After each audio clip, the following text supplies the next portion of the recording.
Starfield, like all Bethesda games, does not like to handhold you, so it is no wonder that people miss nice features or generally have a hard time getting comfortable with the game.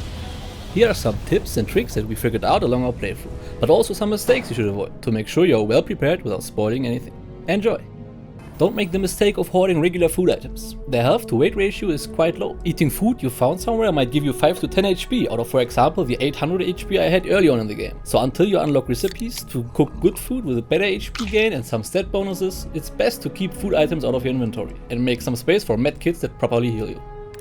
It is very easy to get sidetracked in Starfield. You might find one small quest that you want to finish and you end up at 2 AM in some completely different star system helping some grandma cleaning her space lawn of alien critters. That's the beauty of this game, but for smooth gameplay I would recommend not ignoring the main story at the start. There are some crucial upgrades you can't get otherwise that might slow you down a lot.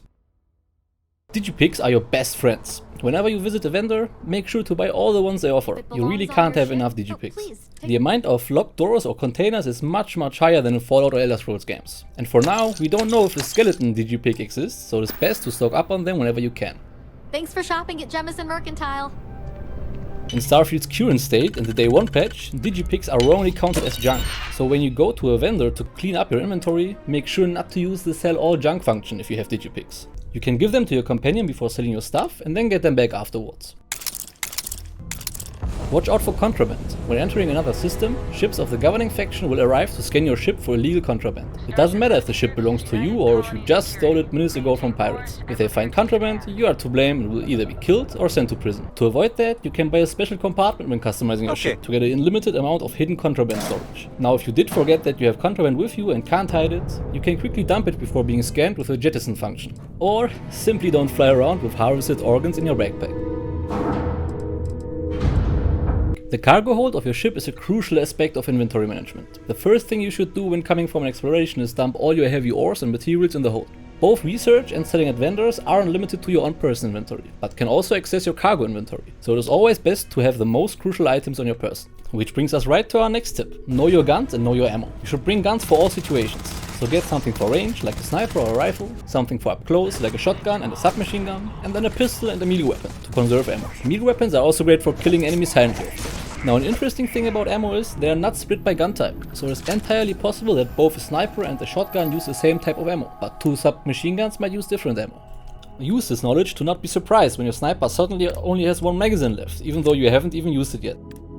Shooting your way through your problems is totally always a mature way to go about things, but there are really many encounters that can be changed drastically by talking your way out of something or intimidating whoever is it that is in front of you. I never fought the pirate captain of the first mission, so he still lives. Now without spoiling, there is a high chance that I will meet this guy again later down the road. Picking up all the shiny stuff is fun and all, but in Bethesda games 80% of the surrounding items are just to add flavor. Most items are not worth the backspace they take away, so try to avoid picking up everything you see. You can safely read books or documents, open medkits, weapon caches and saves, but most other stuff like succulents, cups or metal tools are not worth the effort to sell them, and you will quickly learn to ignore weapons that aren't of high rarity when going through enemy corpses. Make sure to sleep frequently. Sleeping isn't only a roleplay part of this game. Sleeping gives you the well-rested buff, which gives you 10% bonus XP. Besides that, you can use sleep to skip time, so you can explore planets both at day and at night. Day and night time change how enemies might behave, but to get that well-rested buff, an hour of sleep is already enough, so it is best to always sleep a couple hours once your well-rested buff has run out. The boost pack allows you to use your jetpack, which is great for both combat and mainly for traversal, because you don't want to run everywhere. You see that rooftop?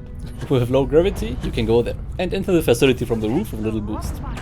The quickest way to get the right backpack to start jetpacking around everywhere is to follow the main story for the first 2 hours. You'll get the boost pack given to you by Sarah Morgan. If you pick the background with no boost pack training, you can then use your skill points to get one. The mission tab's basic functionality is keeping track of your currently active quests and missions. However, it does not only feature active main and side quests, but it also tracks inactive quests from NPC you have met that you haven't accepted yet. So you can just head into the missions tab and you might find a quest with no idea where it came from. Then your first objective will be to go talk to the quest NPC, which is the point where the quest actually starts. This is a nice system to make sure quests can come your way randomly, but you also won't miss them if you haven't paid attention for a second. Use your scanner. Often, the scanner isn't only useful for surveying flora and fauna of planets. It comes with way more features. Activating the scanner while being on a quest will give you a hologram GPS-like path to your objective. Also, when looking at your ship with your scanner, no matter the distance, you can fast travel to your ship instantly, as long as you aren't over-encumbered. The same works in space with planet surfaces and even other star systems. Just activate your scanner and look at your destination and confirm. And the last thing about the scanner, use it in dungeons or any sort of facilities to quickly see all interactable items in your view. This is great to not waste your time examining every inch of every dark room to find items to loot. Generally speaking, as said before, most items aren't worth picking up, but you get a feeling for that over the span of your walkthrough. Those were some do's and don'ts of Starfield. I hope armed with these tips your playthrough will be more fun. If you have any requests for upcoming videos, let me know in the comments. Now until then. No problem.